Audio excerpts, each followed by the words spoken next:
Chapter 1. Apollo's Gift.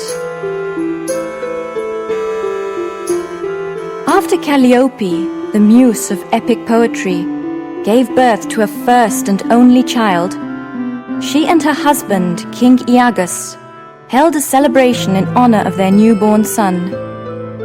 Calliope wore a violet-colored wreath on her head and a long white robe. The only sign that her son, Orpheus, was with her was a small bundle of blue-white silk held carefully in her arms. They were in an open area among the mountains of Thrace, where everyone could sing and dance, but Calliope's high backstone chair was kept in the shade of the trees to protect the child from the midday sun. King Oeagrus stood next to his wife, while relatives and friends came and laid gifts at their feet, wishing them and their child everlasting happiness. The other 8 muses came, each bringing a gift from the art or science they had influence over.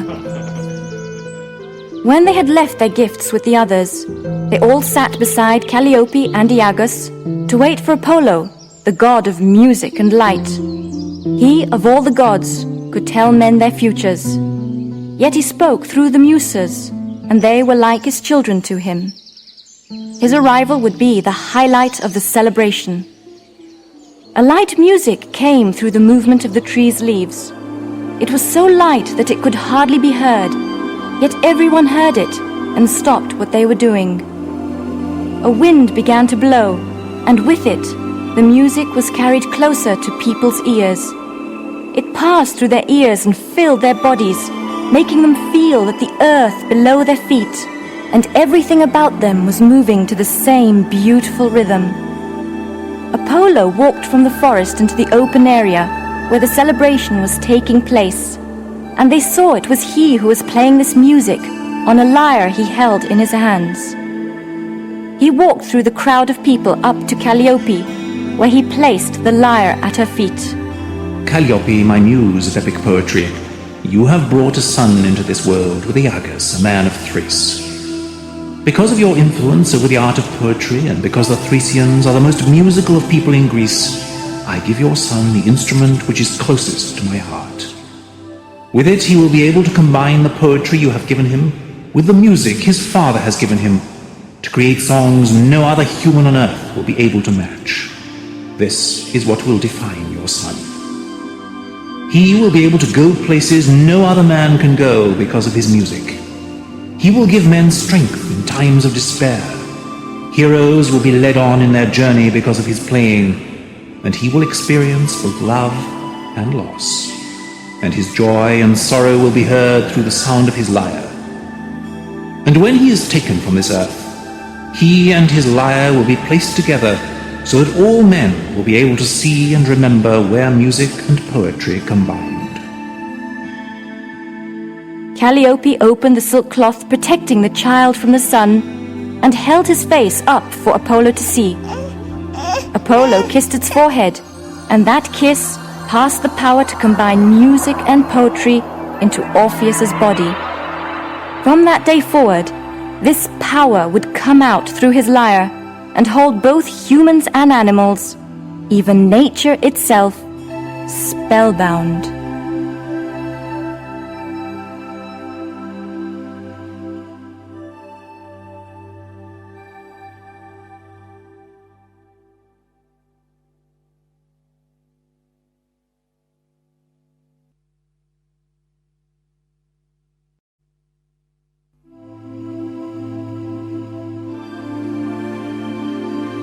Chapter 2. Hieron and Jason.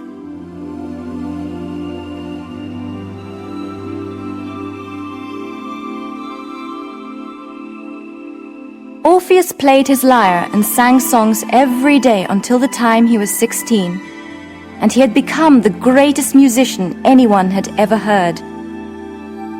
He liked to walk through the mountains and forests of Thrace while he played, and the trees would move slightly from side to side to the rhythm of his music. Orpheus saw many wild animals, such as mountain lions, bears, foxes, and deer. He would stop and play for them, and he was amazed to see that they would lie close to him, with their eyes closed, breathing softly as they listened to the peaceful sound of his music. Although he loved playing his lyre, Orpheus felt that there was something missing from his life. He spoke of this to his father. I feel that there is no adventure in my life. Every day is the same. My music comes from inside me, but it is based on the experiences I have in the world. It seems time for me to leave Thrace and see things which will make me more creative. It is natural for a boy your age to feel such things, and you are right. You should go out and see more of this world, but you must wait for the opportunity to come. It will, but you must be patient. Orpheus accepted his father's advice, but it did not make it any easier for him to live with that restless feeling inside him. He returned to the fields of Thrace, playing his lyre for whoever or whatever could hear him, until one day he saw something he had never seen before. It was a strange creature. He had the head and chest of a human, but it rose from the body of a horse. Orpheus had heard of these creatures. They were called centaurs. Next to the centaur was a man dressed like a prince. He spoke to Orpheus first. Orpheus, my name is Jason, Prince and future King of Audiobook. This is Kieran, my teacher and the greatest teacher in all of Greece. He has told me that you are the greatest musician in the land and that you are a necessary part of my voyage. What voyage is that? I am going to Colchis to bring back the Golden Fleece to my people. Only the most heroic men in Greece will be invited to go, as it will be a dangerous trip, and we will need every man's strength to be successful. But how can I be of help to you? Here, Chiron stepped closer. Orpheus saw that his face was serious and calm. When the centaur spoke, his voice was deep and strong. Orpheus, your music will give men strength when they feel they have none left. It will settle quarrels, and the boat will move to its rhythm and keep a safe and steady course. Most of all, you can save the Argo from almost certain destruction. A time will come when your ability to play will be challenged. This is what will make you a hero. It was clear that this was the adventure Orpheus had been looking for. Jason, who had never heard Orpheus play, asked him to do so before the three of them left for Oeagrus. Orpheus played with more enthusiasm than ever before. He felt the openness of the sea they would travel on, and he understood the powerful excitement one must feel as one begins such a journey. Jason had tears in his eyes when Orpheus finished. Kieran was right. You can do magic with that lyre of yours. Those chosen as Argonauts will no doubt be as moved as I am now.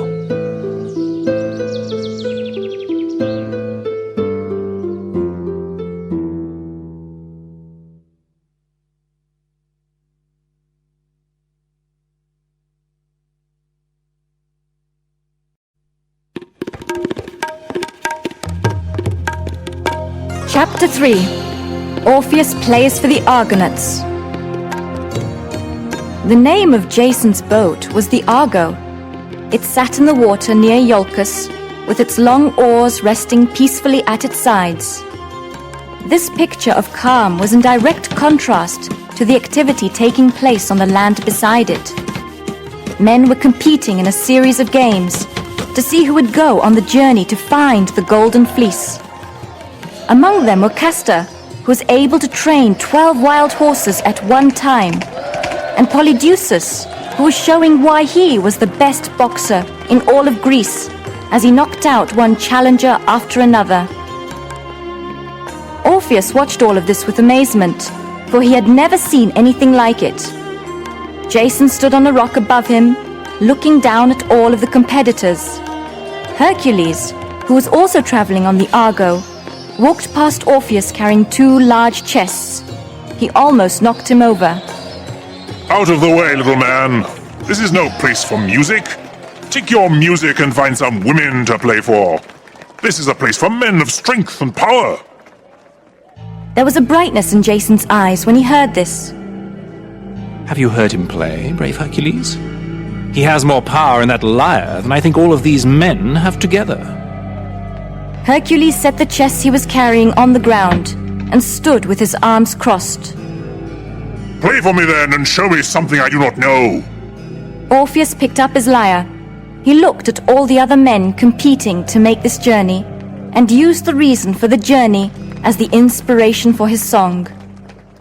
As he began to play, the spirit of Apollo rose within him, and he produced a sound from his lyre that touched all the men's hearts. It was a high, delicate sound, which made the men stop what they were doing and look up in amazement. Orpheus sang about the story of the golden fleece, of how a flying ram with a golden coat was sent by Zeus to save Phrixus from being killed by his own people. Now the fleece was somewhere in Colchis, and Peleus, the king of Iolcus, wanted Jason to bring it back to him and restore the spirit of Phrixus to the land of Iolcus before Peleus turned the throne over to Jason. There was no doubt this journey would be a dangerous one, and it would need the best of men in every contest of strength, intelligence, and bravery. Orpheus sang that strength did not only come from the muscles of one's body, but that it could be created by one's spirit. That spirit was awakened by the sound of music, and Orpheus wished to provide this music. He was the best at what he did, touched as he was by the hands of Apollo, and he wanted to be present on the Argo to ensure that these brave men never lost the spirit necessary for a successful journey. When Orpheus finished, there was a moment of silence, then the loud roar of cheering. Jason smiled at Hercules. Well, has he won your heart as well? Hercules picked up the chests and put them back on his shoulders. He can come if that's what you mean. I'm sure it'll be good for the men. Hercules was not a man who gave compliments easily. This casual praise meant more than the words themselves. As Hercules walked away, Jason turned to Orpheus. You have won the hardest of hearts. You have nothing more to fear.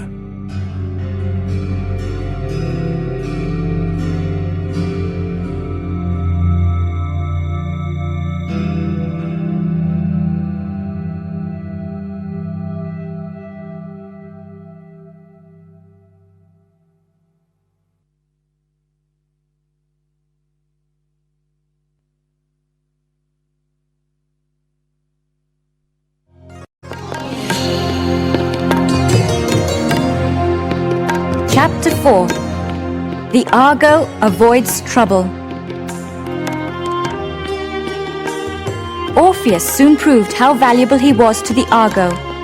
After only 4 days of sailing, a fight broke out between Castor and Polydeuces. Polydeuces wanted Castor to take his turn rowing, but Castor insisted he had to stay on deck as the lookout. My eyes see further than anyone else's, and so far I've led us on a steady course. But the men are tired. We could use someone else to give us a break. It's not like boxing, is it? You can't just punch your way out of it, can you? Polydeuces grabbed Castor by the neck. You row with the rest of us, and then you'll see what it's like to do some real work.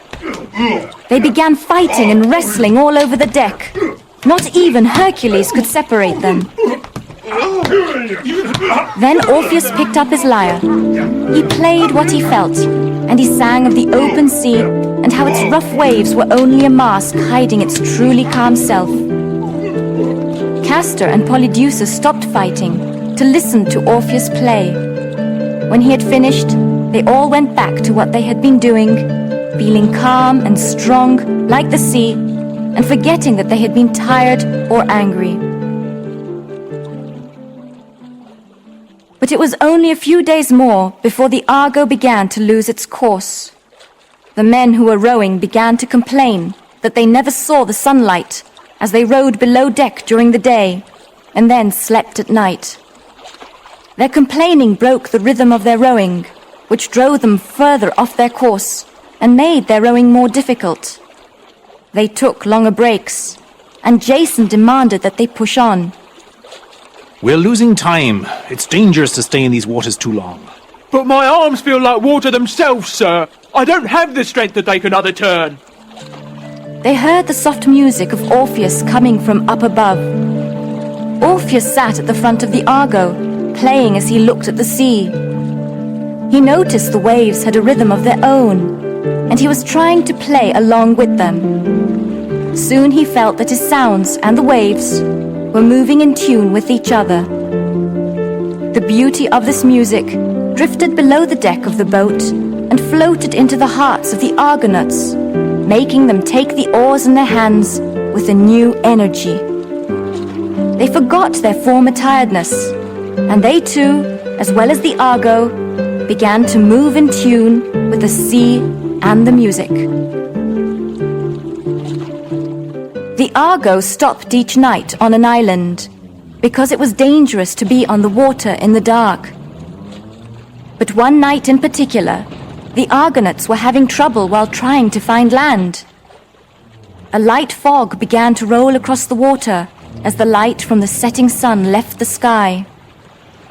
Some of the Argonauts heard women's voices.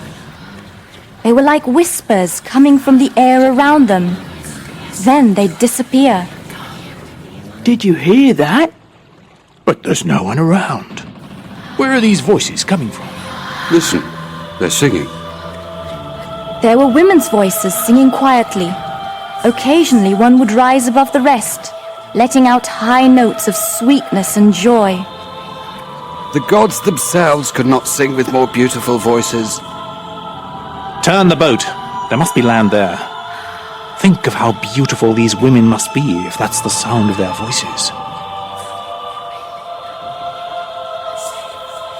The entire crew of the Argo were fascinated by the singing, and they rowed towards it with an energy they had never experienced before. What they couldn't know, being completely hypnotized, was that these were the voices of the sirens, the most beautiful and deadly voices in the world. Their voices led all men who followed them to their death, for they lived on an island completely surrounded by rocks, as sharp as any sword ever made. Every boat that ever tried to get close to them, and every man on board, were cut to pieces. The fog helped hide these rocks from the Argo, but the Argonauts were so carried away by the sounds they heard that they would not have seen them in any case until it was too late. Orpheus was also moved by the sound of their music, and he played along so passionately that he drowned out the sirens' voices. Instantly, the Argonauts began rowing to the sound of Orpheus's lyre, unable to distinguish it from the siren's song. This, fortunately, led them away from the dangerous rocks. The power of the sirens had caused Orpheus to play music, which was even more powerful than theirs, and the rhythm of his song led the Argonauts safely on in their journey to Colchis.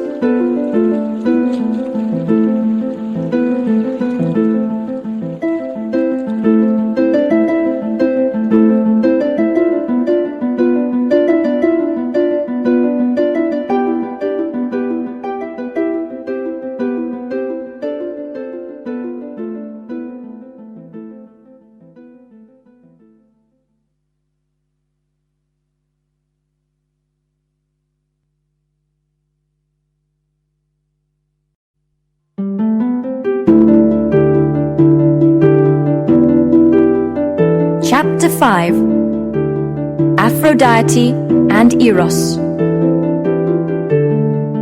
When Jason and the Argonauts finally reached Colchis, they were treated as heroes for making such a long and dangerous journey. They ate and drank well, and they were shown where they could bathe and rest in comfort. The king of Colchis, Aeetes, asked to see Jason after he had rested, and asked him why he had made the long journey to Colchis. I am the rightful heir to the throne of Oeagrus, and King Pelias has accepted this fact. However, an oracle has said that if I am to take the throne, I must return the golden fleece to Oeagrus. Our cousin Phrixus' spirit lives through the fleece. With it, our people will live in peace. If you agree to give us the fleece, we will gladly perform any service you wish. I have men with me who can fight off all of your enemies. Jason's request surprised and angered Aeetes.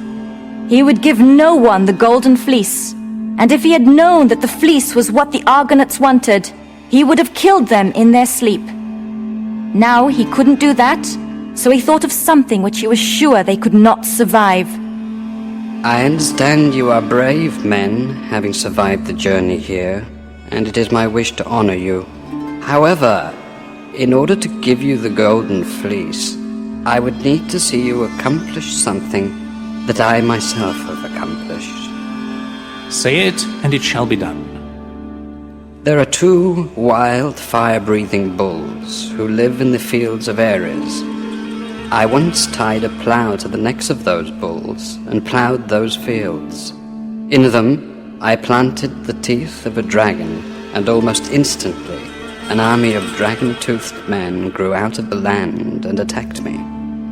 I was able to kill every one of them, and I expect you can do the same. Hera, who had been listening to all of this, knew that Aeetes was lying. He had never done such a thing, and it was impossible for Jason to do it without some kind of help. In the form of a bird, she flew to Mount Olympus, where she found Aphrodite, the goddess of love, playing with her son Eros.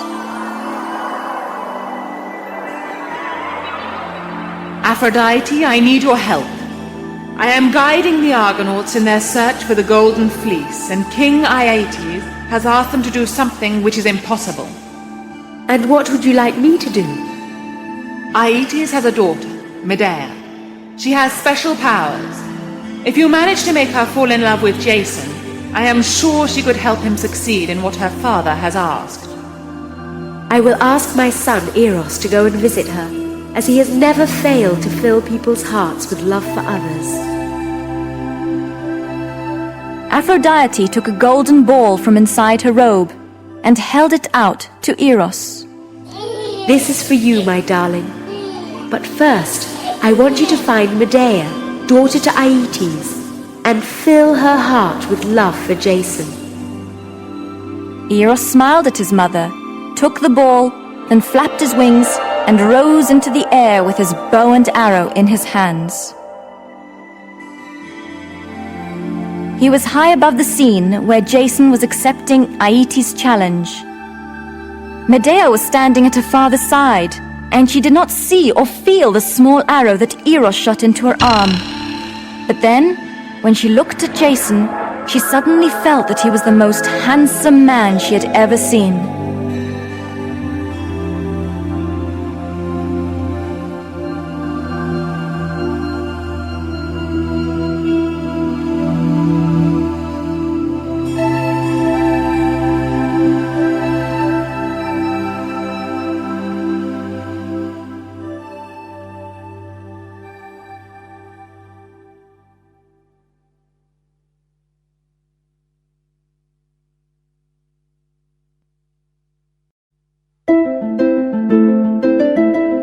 Chapter 6: The Bulls and the Dragon.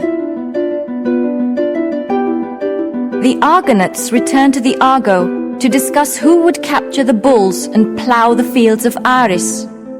Castor said he could attach the plough to the bulls' heads, but Jason replied that he doubted he could defeat the army of men that would grow out of the field behind him. Then they saw a small boat coming towards them from the shore. In it was Medea's nephew, and when he came on board, he told them why he had come. I am the nephew of Medea, daughter of Aeetes. She has powers beyond all other men and women, and she can help you succeed in what her father has asked you to do. If you would like her help, she has told me where she will be this night, and I may take you, Jason, to talk with her. Jason agreed, and he and the boy rowed back to shore in the small boat.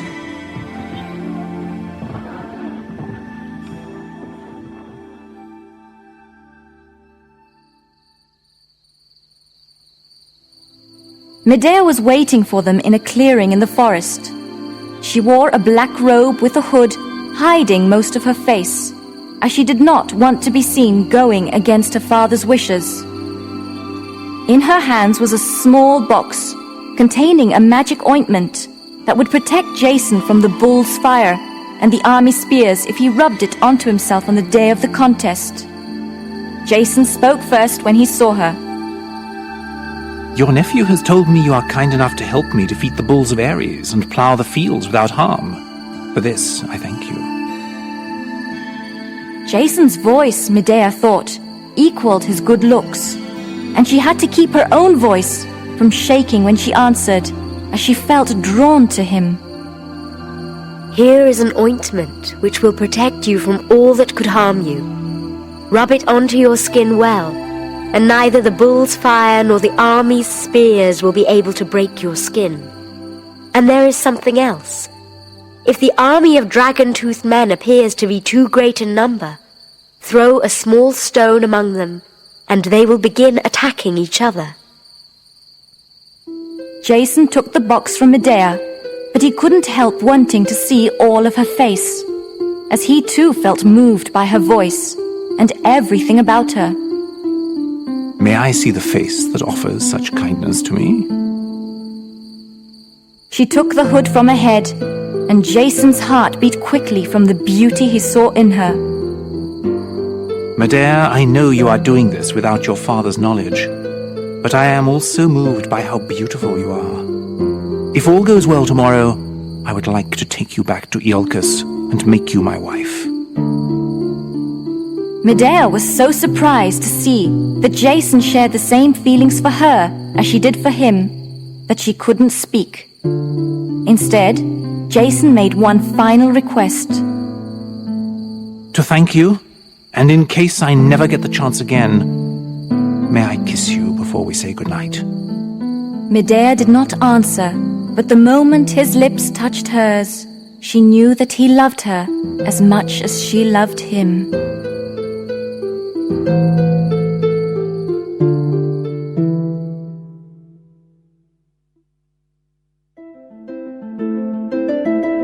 The next morning, Jason spread the ointment on his skin, and he was able to capture the bulls and defeat the army that grew from the dragon's teeth. He remembered what Medea had told him, and as the army started growing in number very quickly, he threw a small stone before them, and they began attacking and killing each other. King Aeetes was furious. You could not have done that by yourself. Someone helped you. I'll never give you the golden fleece now. You have made a mistake, King Aeetes. I did what you asked of me. If you will not honor the agreement, we will be forced to fight. Begone with you! I'll listen to no more. Guards, prepare for battle. And so Jason and the Argonauts returned to the Argo and prepared to attack the king and his men.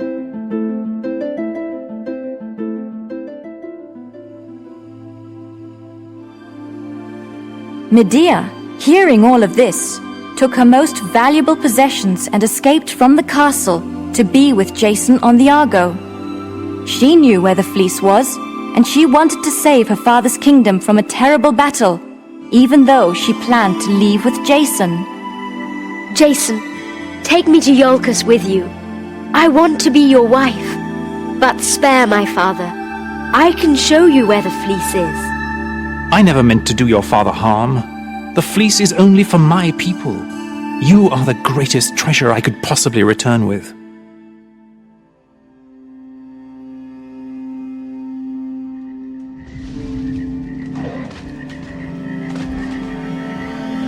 The fleece hung from a tree far beyond the fields of Ares, but it was guarded by a fierce dragon who never slept. Orpheus sang the dragon a song, which made it fall asleep. And as the dragon lay down, gradually closing its large round eyes, Jason took the golden fleece from the tree. The Argonauts left Colchis under the light of a full moon. Medea sat in Jason's arms at the front of the boat as Orpheus played his lyre and sang of all that they had been through.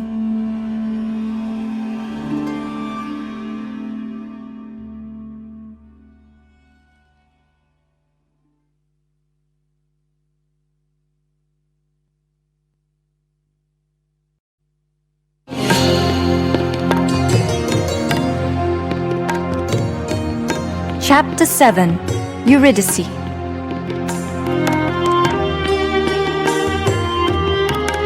Orpheus returned to Thrace, full of the sense of adventure his experience on the Argo had given him. The mountains and trees were now moved by a stronger and heartier rhythm, as Orpheus's songs retold all he had seen with the Argonauts.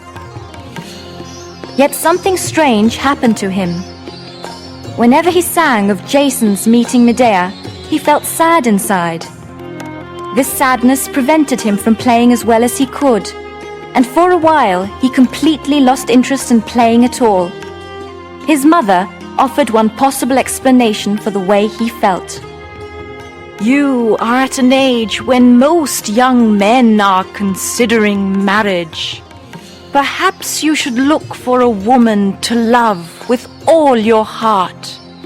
Then you will find someone who you will never get tired of playing for.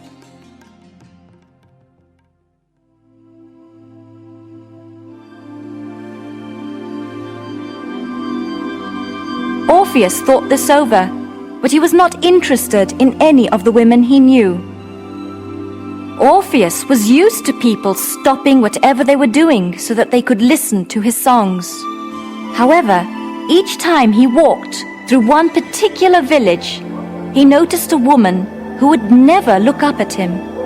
Instead, she would continue washing clothes, picking fruit from the trees, or cleaning up outside her home. Orpheus would stop and play even more beautifully so that she could feel the music more deeply, but she wouldn't respond. Frustrated, Orpheus stopped playing one day as he stood before her. She also stopped what she was doing. Why did you stop playing? Every day that I come here, I see you paying no attention, regardless of the song I'm playing. The music is inside me. If I stopped moving with it, I feel I would lose it.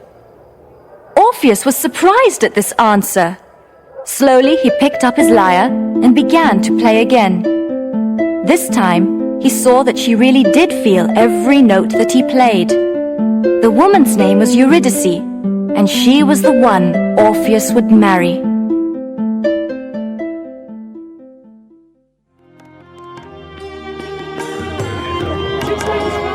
Their wedding took place in the mountains, and hundreds of people came to celebrate with them. Orpheus picked up his lyre and asked Eurydice to listen closely as he played. Only through you does my music show its true joy. I love watching you move to the way I play. I never had to force myself to move to the rhythm of your singing. But do not try to keep me always in your sight. Today of all days, I feel that I want to move all over this land and be moved as the land moves. So play, my love, and know that I am listening even if you cannot see me. And this is what happened. As Orpheus played, Eurydice moved down the mountainside and through the trees. She felt the earth moving as she turned round in circles with her hands held out at her sides. 3 of her bridesmaids were with her, 2 holding the ends of her white dress and 1 showering her with flowers. They came to a clearing where the grass seemed to be moving in waves to the distant sounds of Orpheus's lyre. Eurydice wanted to feel this movement, so she took off her shoes. Even the grass felt the music, and its cool softness told her feet when Orpheus's finger changed strings and when he sang of love. But there was something that was not listening to all of this. A small brown viper snake with 5 yellow spots on its head was lying in the grass, completely unmoved by the music. When Eurydice's bare foot stepped on it, she felt its poisonous teeth sink into her flesh like needles. Slowly, she fell to the ground. Orpheus, help me! Please, my love, help me! Her cries did not carry far, for she was losing her breath. Her bridesmaids came to her aid, but it was too late. The life in her eyes was leaving her. She could only whisper, Orpheus, my love, it's all too soon.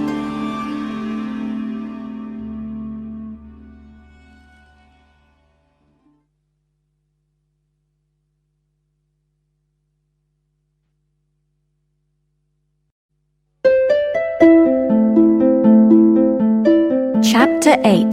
The Underworld.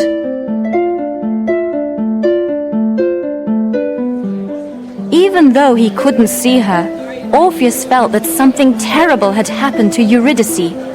He suddenly stopped playing, stood up and began making his way through the people and down the mountainside. Everyone was surprised that he had stopped playing so suddenly, but the celebration was too important for them to think much of it. When Orpheus saw one of the young bridesmaids running towards him, crying, he began to run to the place where Eurydice lay. He held her body in his arms, and he cried out to the sky. Why have you done this to me? It's not fair. I refuse to accept this. I will fight everyone and everything to bring her back to life. I know I can. Eurydice was taken to the underworld, where all of the dead were ruled over by Pluton and Persephone. Orpheus knew of an entrance to this place, deep between two large cliffs.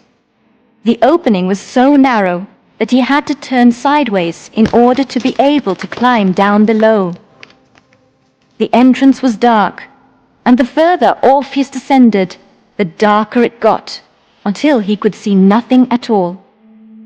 He could not even see where he was stepping, but it no longer mattered, as he wasn't moving under his own power. He was being moved by some unknown force. Finally, he saw a light. It was coming from deep inside a cave. When Orpheus looked inside, he saw that he was standing in front of a river with fire burning on its surface. There was an old man there with wild white hair, standing next to a boat. He was looking down at the water, and Orpheus thought he saw the reflection of the fire in the man's eyes. But when the man turned to look at him, Orpheus saw that his eyes were made of fire. Finally, he had met Charon, the ferryman. No money was put upon your lips on the day you were buried, so I will not take you across the river Styx. But I did not die. I only came here to talk to Pluton and Persephone. I want to... Stop talking. I do not want to hear you if you do not have any money for the passage. Orpheus realized that Charon understood nothing but money. He had no choice but to play his lyre and see if the magic of his music could also work here in the underworld. He sang of how relatives of the dead placed coins on the dead's lips, so that the kind and good Charon would take them safely across the river Styx. It was an honorable job that Charon had, as he really made sure the dead would rest in peace. When Orpheus finished playing, Charon got into his boat and began to push it out into the water. Orpheus quickly got in behind him, and Charon spoke to the fire and water as he rowed. Do not harm this great river Styx. We only wish to get to the other side. We are not carrying the dead, but we respect your power and place. With those words, a path in the water opened up before them, and the flames on either side of them lowered. When they got to the other side, Charon spoke first. This is as far as I shall take you. I will be here when it is time to take you back. How will you know when that is? Charon did not answer him. Instead, he began to row back across the water, speaking to it. But what he said, Orpheus could not hear. Stay. We're going right here again.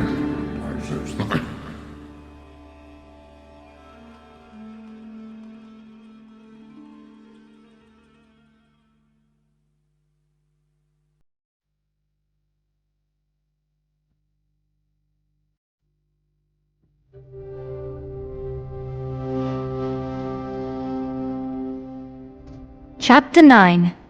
Pluton's Judgment.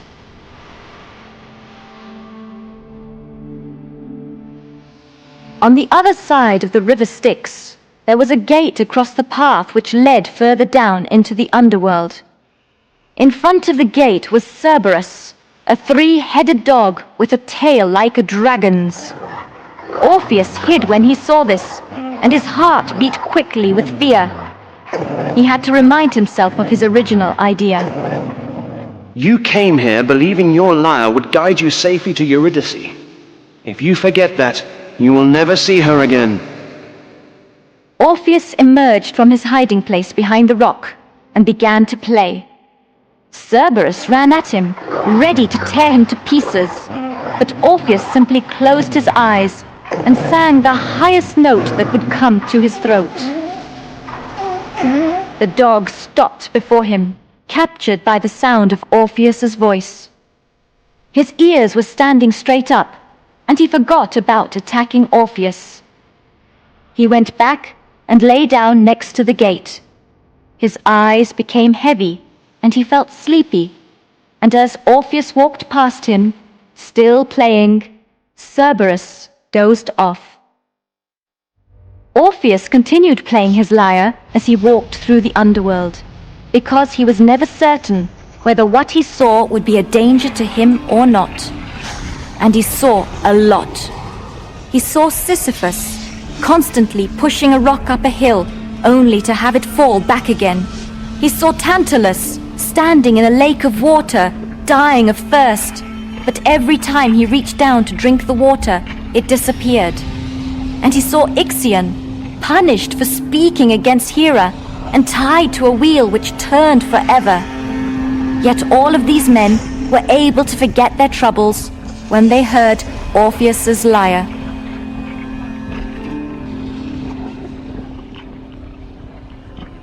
Pluton and Persephone lived in a palace surrounded by gates, leading to fields of dead flowers and swamps of a black, sticky substance. The dead were wandering in these fields, crying for things they had lost and could not find. They too felt joy at the sound of Orpheus's playing, and they all stopped and watched him as he made his way to the palace entrance. Pluton and Persephone had been told that someone who was still living had entered the underworld. No one before or after Orpheus ever did this, so this was an exceptional moment. Pluto stood next to his queen, Persephone, wearing his magical black helmet. Orpheus stopped playing when he saw them. The gods must look favorably upon you if they have let you enter the underworld. Tell me what it is you seek here.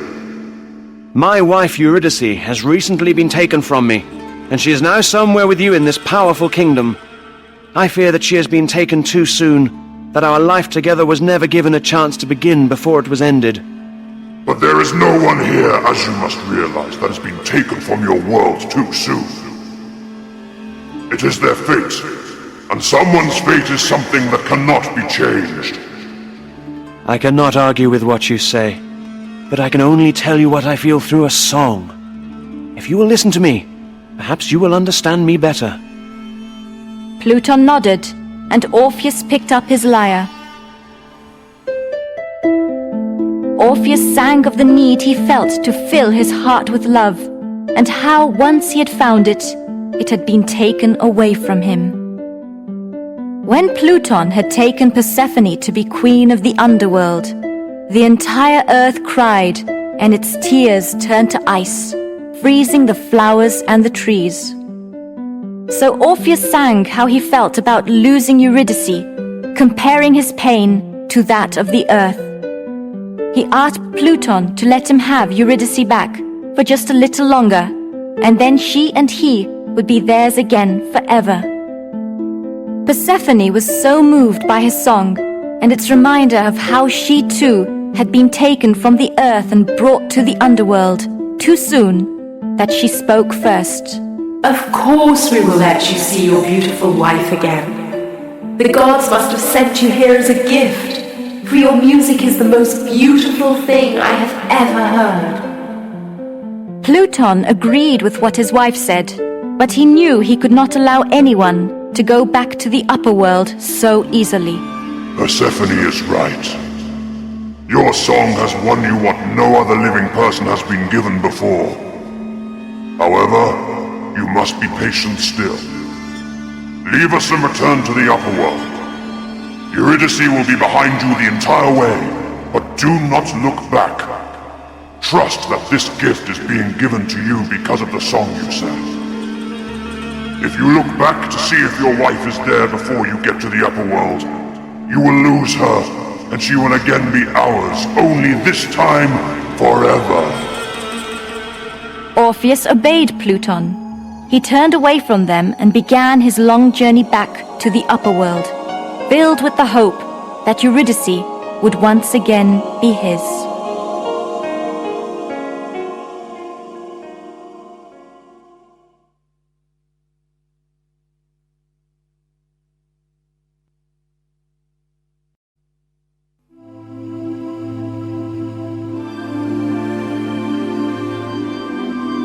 Chapter 10 Orpheus Among the Stars.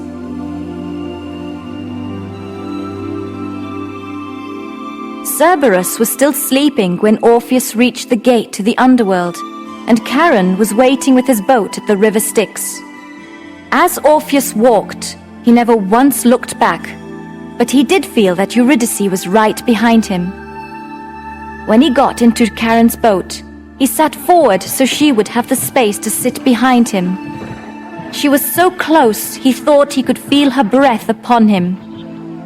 His heart beat wildly with the desire to turn around and take her in his arms. But he waited. He calmed himself with thoughts of what life would be like when they were together again.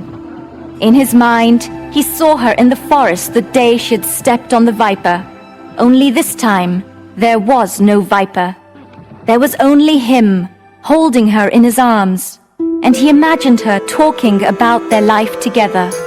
I'd like to have a house in the hills so our children can run free and see all the beauty nature has to offer us. Wherever we are, I know we'll be happy. I'm happy right here, listening to the wind blow through the trees. Orpheus was brought out of his fantasy as Charon's boat reached the far shore.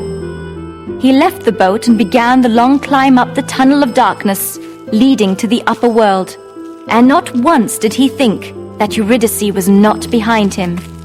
In fact, the further he went, the more he felt Eurydice was going to reach out and touch him. The excitement was so great that he had to do everything he could to keep on climbing and not turn around.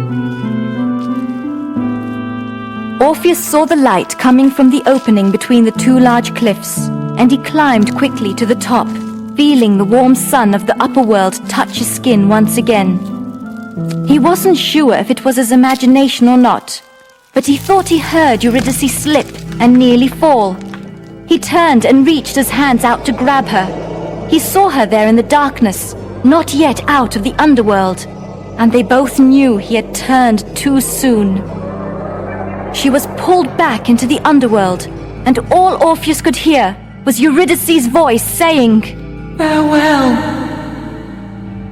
Orpheus tried to descend through the opening again, but his foot came against rock. The opening had been closed. He knew he would not be given another chance to descend into the underworld. He banged his fists on the side of the cliff and looked up at the sky, crying out to the gods. Why have you done this to me? You gave me hope, and now you have decided to let me live my life in sorrow. Why? But there were no answers to the questions he was asking. Orpheus lived the rest of his life walking alone and playing his lyre through the hills and forests of Thrace. He never again played songs of happiness. He only played songs which came from the sadness of his heart, but still the music was filled with beauty. After his death, Apollo and the Muses asked the other gods to place Orpheus and his lyre in the sky among the stars to remind people where the true spirit of music comes from.